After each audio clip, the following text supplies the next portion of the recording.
You're tuned in to the Burrage Sports Show.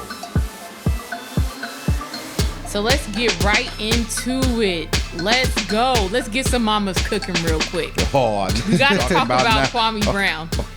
I didn't even know who this man was until last week. So the week of the 17th of May. I'm like, who is this man? Who is Kwame Brown? I didn't know who he was, but I liked what he was saying. Let's talk about it. Yeah, man. Kwame Brown is, for those who have been living on another planet, let me just kind of give you a little backstory. Kwame Brown is the first number one pick coming straight out of high school. Yep. And he was drafted by the GOAT, the greatest player of all time, Michael Jordan. And he had a really good career. Like, people kind of dog him as being a bust, but Kwame Brown played in the NBA for 13 seasons, which that's not an easy feat to do. At all. He made a total of $64 million in contract money and another $35 million in endorsement money. Yep. So for 20 years, from the day he got drafted till up until now, people have been coming for him, cracking jokes about him, saying he was a bust because he was a number one pick and he didn't end up being an MVP and an all-star. And they were talking like this man didn't have a great career, and now he clapping back. So that's just catching those up, the few people who don't know what Kwame Brown has been doing. So he's been clapping back. Matt Barnes, Steven Jackson, Stephen A. Smith, Charlamagne the God. Anybody who ever put their name in his mouth, he been lighting a fire on them. So do you agree with Kwame Brown? Do you think he's right? Absolutely. I like the energy. You know, it's these commentators, they could be ruthless at times. They can come at the players on and off the court. And most of them, you know, like Stephen A, Skip Bayless, they can't hoop. They didn't make to the NBA. True. They have nothing. They don't know what it takes to get to that level. Right. But yet they can critique and pick apart, which is all good. You know, that's part of barbershop talk. That's part of what sports fans do. But it gets to a certain point where, you know, the players, if they say anything, they get fined. They get, you know, they could lose sponsorships if they say anything back. So I like Kwame Brown, you know, defending himself. I think he has every right to do that. But is he going too far, though? Because, I mean, if you hear him, he's making some valid points about how they're tearing down the black man, how they're really trivializing his accomplishments. Because he said he was poor and lived in homeless shelters, didn't have any shoes, and to rise to the number one pick in the draft and to stick in the league for 13 seasons, didn't go down to the, you know, to the G League. At that time it was the CBA. He didn't drop down to the CBA. He didn't go overseas. He was an NBA player for 13 seasons. But do you think he's kind of going a little bit too far? Because he's not just talking about the game. I mean, he's going on very personal attacks.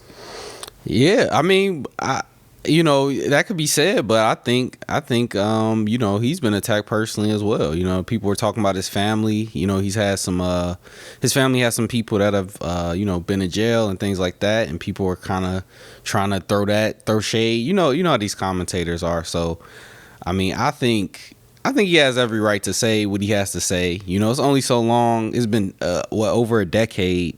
He's just been getting dumped on. So I feel like it's a lot of like built up energy.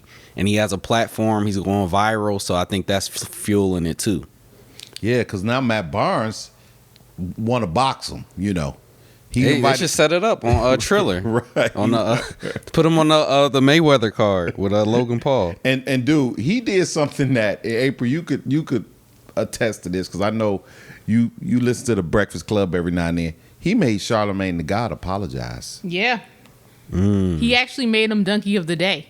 His own self Donkey of the Day, Charlamagne the God. That was the first time in like the 11 years the Breakfast Club has been out that Charlamagne declared himself the Donkey of the Day. And, you know, Charlamagne is known for saying a lot of reckless things.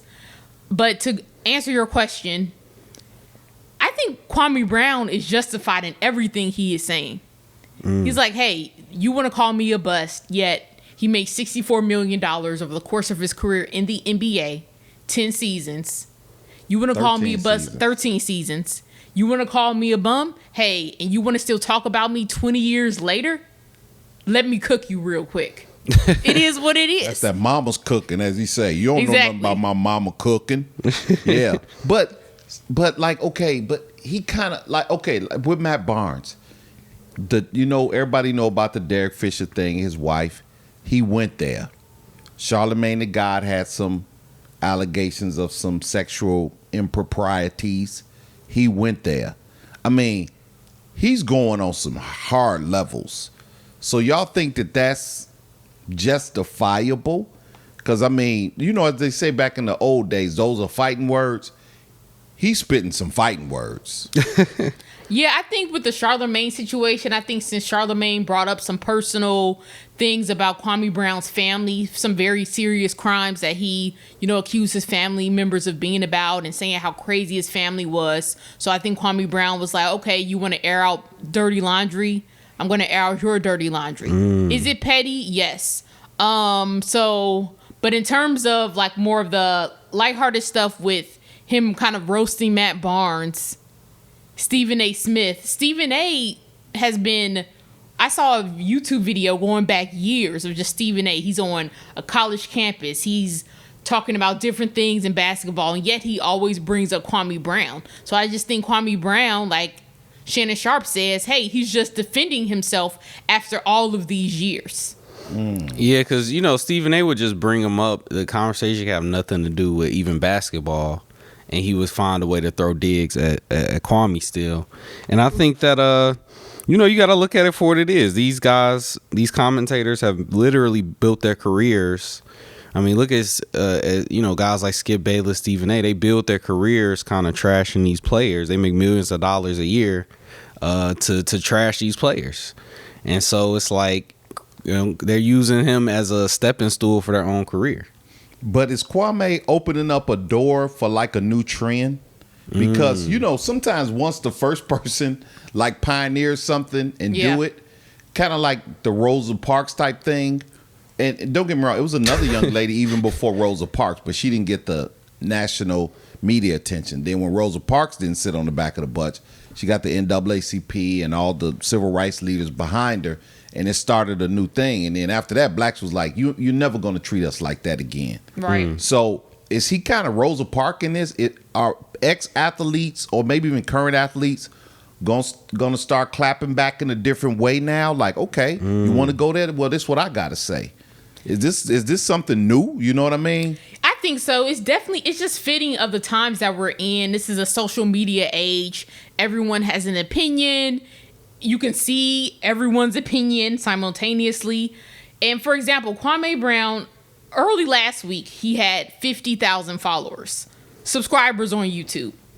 Now he's up to 248,000 subscribers. Wow. And we've already seen players like Kyrie Irving, Kevin Durant, Dame Dollar on Twitter. LeBron saying what they have to say and clapping back at these analysts and other people who have a lot of power and media influence. So I think Kwame Brown is actually the icing on the cake. I don't think we'll ever go back to this political correctness. Let me keep my head down and not say anything, especially if you have the coin. Kwame Brown, did he live up to these expectations like a LeBron? No, he did not. But you can't call him a bum. No, he made $64 million.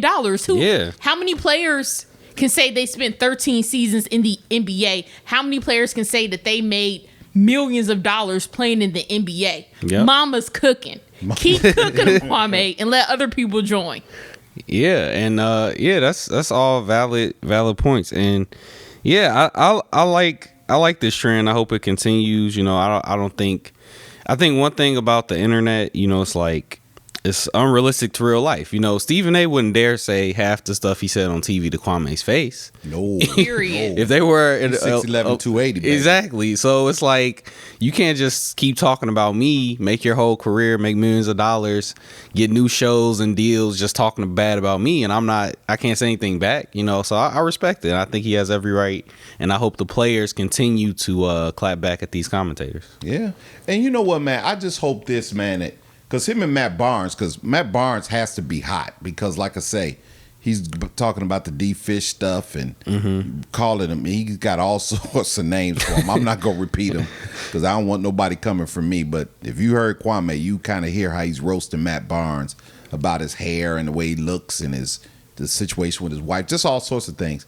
So now they're talking about, well, if you're in Atlanta, come see me. And Matt Barnes was even like, look, man, even if you come do our show, we could box before, we could box during, we could box after. Let's get after it. I just hope and pray they decide to pull a Floyd Mayweather, man. Box for charity. Decide to square up like we saw Nate Robinson do it. Yeah. We saw Mike Tyson do it. So these exhibition fights are hot right now.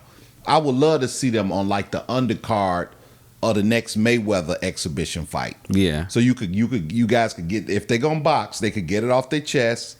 Nobody goes to jail.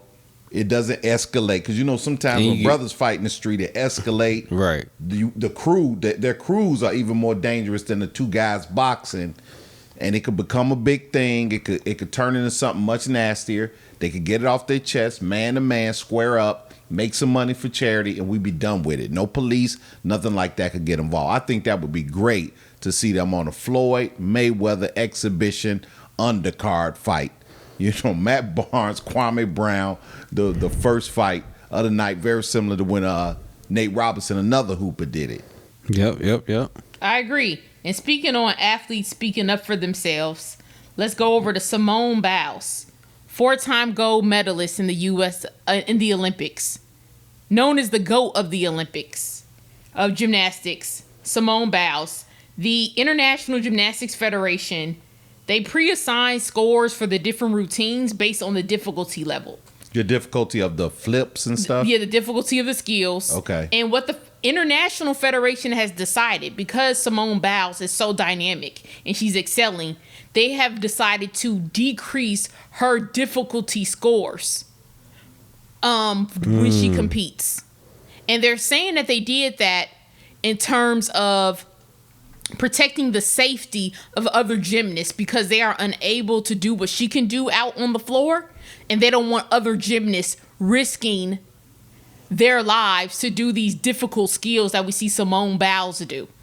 So is this rule just for Simone Biles, or is it going to affect everybody? So like the difficulty, so you're saying, well, let me try to get this right. So the difficulty numbers are going to decrease, and they're not going to have as much weight, because all things they're rated on difficulty and then the technical execution. Right. So are you saying because of Simone Biles, the difficulty part won't have as much weight anymore for all of the athletes, because they're saying Simone Biles does stuff too difficult? Well, what they're basically, yeah. So the 10 plus moves that Simone Biles has created in the field of gymnastics, those 10 moves, they're going to lower the difficulties scores for those particular moves, because right now she's been the only woman to execute those rules, execute those skills. Wow. So it's going to be like an even playing field for the other moves that are more traditional and executable for the other professional female gymnasts. So like last weekend when she was competing in the U.S. competition, she was the first woman gymnast ever to land a triple backpipe in the vault. But the difficulty level, they lowered it to a 6.6. Which What's is the highest you could get, like a 7 or something like that? The highest you can get is a 9.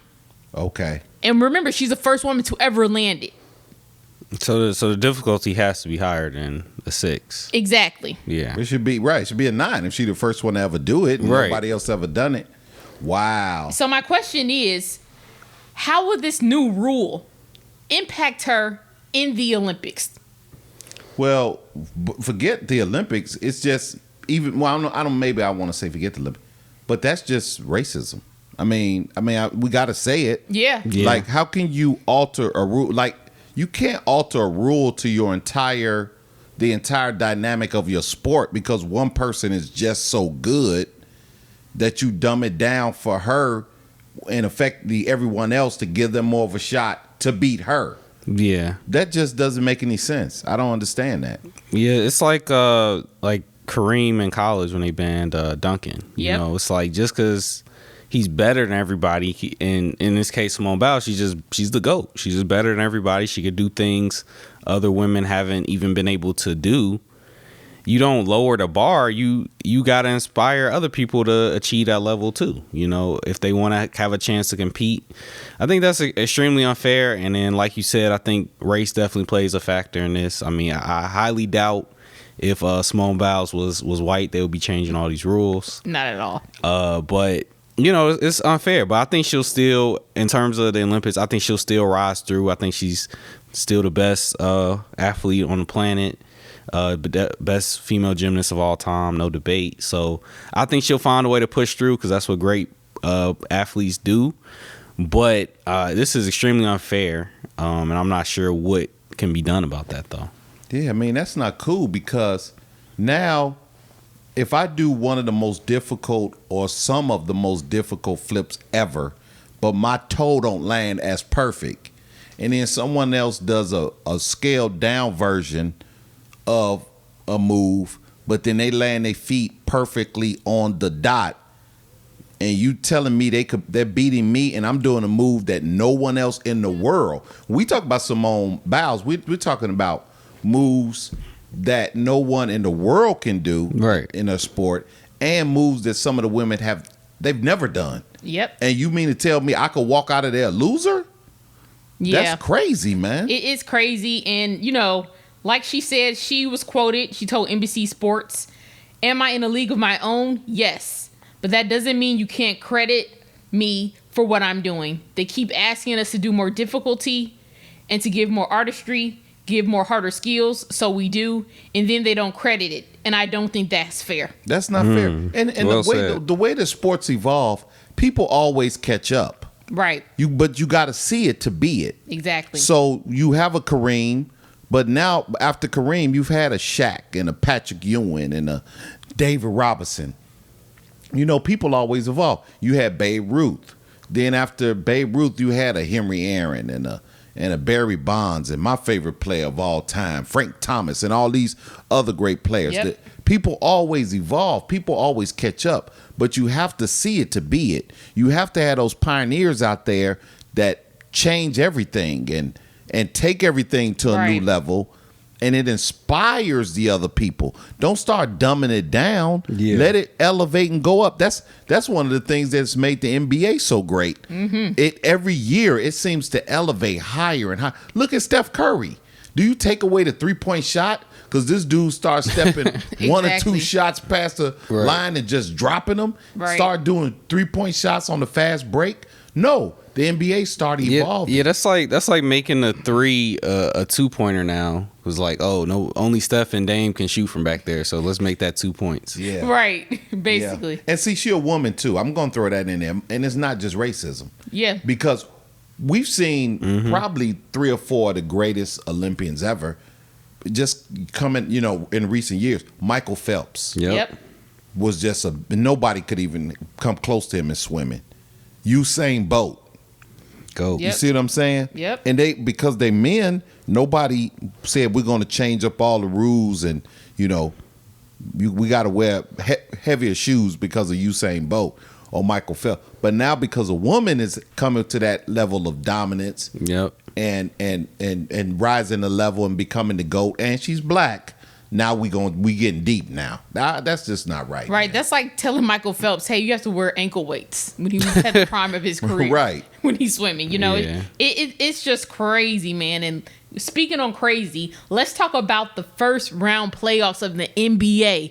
Boy, has it been exciting. It has been lit.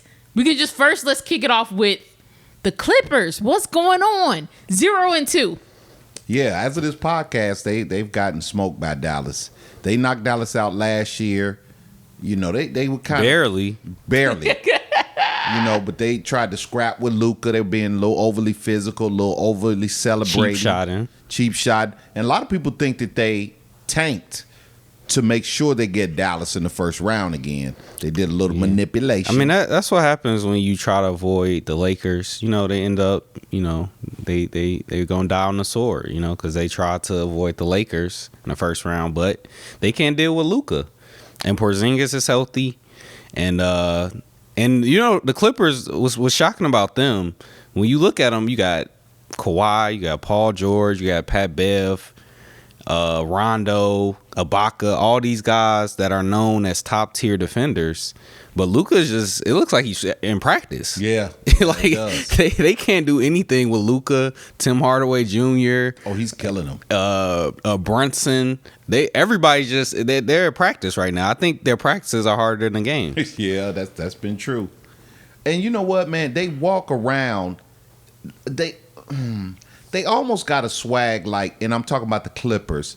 Like they won the championship last year. Yeah. They kind of a little too swaggy, a little too, they don't be as hyped, it seems like. They're not hungry. They're not as right. There it is. That's what maybe the way to put my finger on it. Because they're great players. Kawhi's gonna be a first ballot Hall of Fame. Paul George is borderline. Ibaka might be borderline. They got some talent, and guys that accomplish some things in this league. But they don't seem fired up. They don't seem crazy. Yeah. They don't seem like they just, they kind of all seem a little too cool for school. Is that just me or? Yeah. They kind of, it seems like they walk into the game like they're the team to beat. It's like, you got to come beat us. They come with the swag like they won like 5 championships in a row. Yeah. Yeah. But, they got bounced last year by the Nuggets. And looks like so far, down 0-2, that's going to be hard to come back from.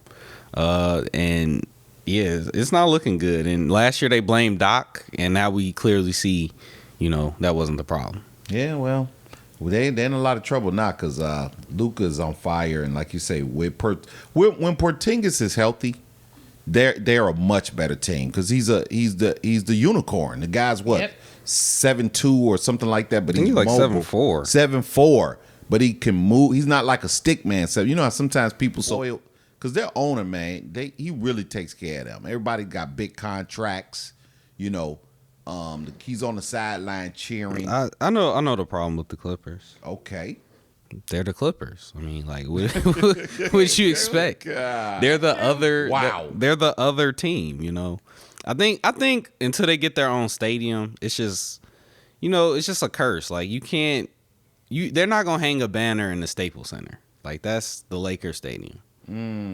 So I feel like they need to get their own stadium, get their own identity, and mainly they just gotta stop making excuses. Last year they blamed everything on Doc, but now we see y'all came back, y'all retooled the team, got rid of everybody that y'all didn't like, and it looks like they're about to be in the same situation. We'll see if they turn around. And they got the 4th highest payroll. So like I say, everybody making bread. They all got great reputations, but they got to do something, man. But you might be right that that song for Stevie Wonder, very superstitious. Yeah, riding on the wall. But yeah, so maybe that's it. I don't know. I think what it is, I think it's ego. I just think the players, when they mesh well, they mesh well. It seems like they get along, but I think it's like an ego. And granted, you have to have confidence to even make it to the NBA. Yeah. And I think the Nets have a lot of ego, but Nets they got execute. ego. But it's something with their ego. It's just not working. Like the different egos coming together. I just think that they, like you say, it's just they're walking around like they won last year. Like they're the Lakers, but they're the Clippers. Right. And I think the Nets are great, but they have a hunger about them. The Clippers are great, but they don't have the hunger. They're like, oh, we can beat this team. It's just like last year when they were in the bubble and they decided not to stay where the other NBA players were staying. Yeah. They just have this ego about them that's actually hindering their progress because they have too much talent to not be one of the top contenders for the ring this year. That's true. And the thing about the Nets, man, Kevin Durant, he kind of got the Kwame Brown thing. You say something about him, he comes back. He could be a little petty.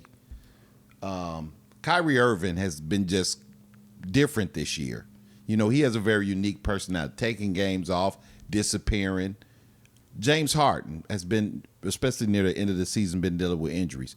So the way they kind of act sometimes off the court, you would think it would impact them on the court. But one thing I can say about them, no matter what they say or do, when KD, Kyrie, and Harden get on the floor, they dominate. Dominate. It never affects their game. It doesn't. They can have a controversy. KD could say something controversial, getting into it with somebody. Next game, he come back, bang, bang, bang. You can't stop him. And that's one thing I love that's unique about the Nets. They have some different personality, might be a little quirky, but it never impacts their game. They are fun to watch, man. And they are obliterating Boston right now. And mind you, Brown is out for Boston. Now Tatum just got hurt. So they're a little undermanned. I think they're undersized, too. They tried to bring in Tristan Thompson to get some size, but that wasn't. So they don't match up well against the Nets anyway. But, man, the Nets are, as of this podcast, they're up 2-0. And, man, they're looking like a robot. Bring the broom out. Yeah. They're going to sweep them. But let's talk about the Bucks and the Heat. I'm going to be honest. I'm quite shocked. I thought it was going to be more competitive than what it is. Yeah. But the Bucks are just acting like the Heat didn't even do anything last year. Well, the Bucks. Well, I'll let Mike you go, man, because I've been talking a lot. I got to hear what you got to say about this. And this is going to be good for the NBA. It seems like so far in round one that Giannis has figured it out. And it may be the addition of Drew Holiday. He may be that third option they always needed. But Giannis, I think he's finally realizing that, in the playoffs, he could do the same thing he's been doing in the regular season. Nothing's different. And Middleton's been playing at a high level, Drew Holiday. And they're absolutely dominating the Heat, the former Eastern Conference champions from last year. Yeah.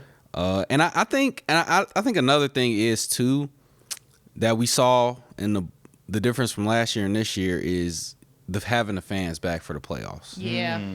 Because pretty much any NBA player in practice, they're going to look like Jordan. We saw guys last year, the biggest one of that being TJ Warren, just looked amazing without the fans and without the pressure. Yeah. But I think certain players like a Giannis, like a LeBron, like a Kobe, they actually get fueled by the crowd. They like the boos. They like the cheers. And so I think that's actually helping Giannis. And yeah, it's looking good. I think he may have figured it out. Yeah. And you know what? They added some dogs too. Bringing over Bobby Portis. Yep. You talked about Drew Holiday, PJ Tucker.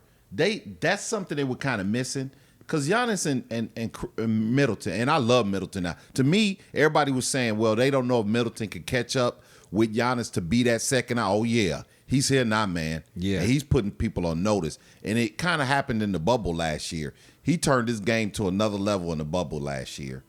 But they added the few dogs. Portis is a dog. Tucker is a dog. Drew Holiday is a dog. And that's what they were kind of missing, because they seemed like they were kind of like nice guys.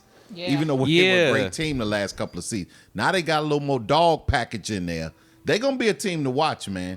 Yeah. Yeah, that's true. They added some intensity with guys that, bring it on both ends of the court. And like you said, it's more fire. They play with a lot more intensity this year. Yeah. So, and speaking of the Bucks, I throw it out there. Right now, that's my team for the East. I think the Bucks gonna win the East. I just do. I think Giannis is the best player on the planet.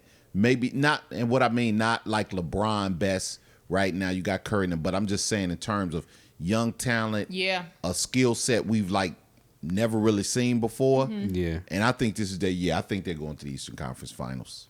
I mean, if they keep playing how they are, they're definitely a contender. But what's been shocking too about the playoffs is just the excitement of actually having a pretty good Knicks team. And it's nice to see who I think will be Sixth Man of the Year, D Rose, just kind of doing a great job. Well, Clarkson already won. Yeah, that's been over. But I mean, I think D Rose finished second in voting, if I'm not mistaken. Yeah, he was close. But yeah, Clarkson's got him. But yeah, the Knicks are exciting, especially being from Chicago. They basically just rebuilt the Bulls team. What could have been. They got Taj, they got Rose, Thibodeau. So they play with that intensity and that scrappiness. But they got their hands full with Trae Young right now. Yeah, they do. But I like the fact that the Knicks are back in it, man. It's exciting, because the Madison Square Garden was rocking in that game. And you had all the stars on the sideline. That's what's going to be good about the Lakers going home. Now you're going to have the stars out there, Jack Nicholson and all the Hollywood actors. Yeah. Then I love it when New York. And think about it, man. These are like the fun teams. And I'm not downgrading any team. But the NBA is better when the Lakers, the Knicks, Philly, Boston, when those like traditional powerhouses are a part of the playoffs. I agree. Yeah, and for now sure. with the fans coming back. And then you got these up and coming teams like, Atlanta. I love what the Washington Wizards have done. They've turned it around. Yep. And they're a lot of fun to watch. Dallas is an up and comer. It's been a lot of fun, man, because you got the traditional powerhouses and then you got the up and comers. It's kind of a great blend of both worlds, It is, and as we're filming this podcast, the Knicks are playing the Hawks. They're in Madison Square Garden. LeBron James just tweeted, man, it is live and loud in Madison Square Garden. The Knicks are up 81-78 with 10 minutes left on the clock, so we'll see who wins. Hopefully it's a 1-1. I want this to go to like Game 7. I want this to go 7, man. And speaking about the Lakers, LeBron caught a alley-oop because they're 1-1, LeBron caught an alley-oop from the brow yesterday from Anthony Davis. His head was at the rim. They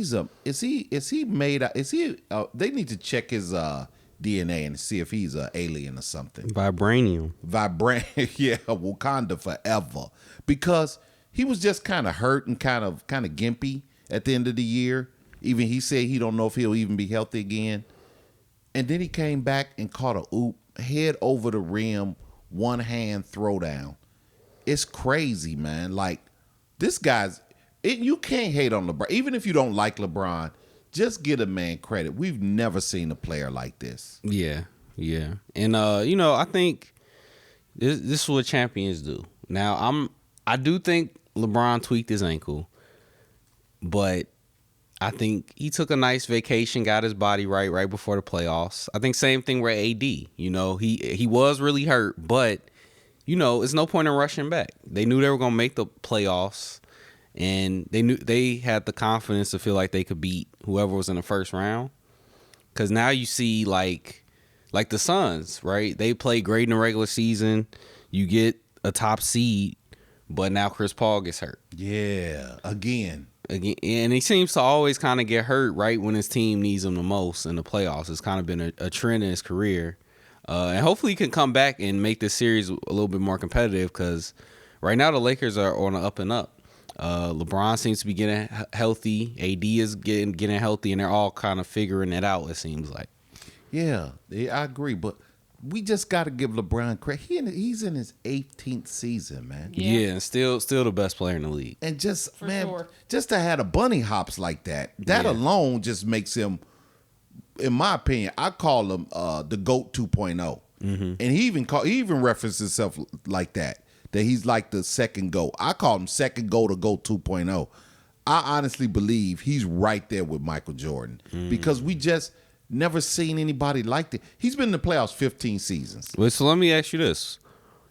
If LeBron is still behind Jordan, what would he have to do to pass Michael Jordan in the GOAT conversation? That's a good question. He might pass him, man, because if it's all said and done, like I was saying on an earlier podcast, so people out there, check out our podcast from the past. We got some good ones out there. He might pass Wilt as the greatest scorer of all time. If he gets to make 5, maybe 6 rings, and he's going to have a plethora of other stats that might be higher than Jordan in terms of his rebounds and assists. That might get him past Jordan. He might be the GOAT. So if he is top 5, 1 in points, top 5 in rebounds, assists, all of that, but he doesn't win another championship, is he the GOAT? Ooh, that's a good question. No. Okay, tell us why. Why you feel that way? LeBron James is definitely a GOAT, but to be the GOAT, the NBA is what it is today in terms of its popularity, the culture, the different sneakers, the swag because of Jordan. LeBron he's a beast. He's definitely a GOAT, but the GOAT, Jordan just shifted the culture. Without Jordan, the NBA just wouldn't be as popping as what it is today. That's true. Has LeBron really changed the culture of basketball outside of the court?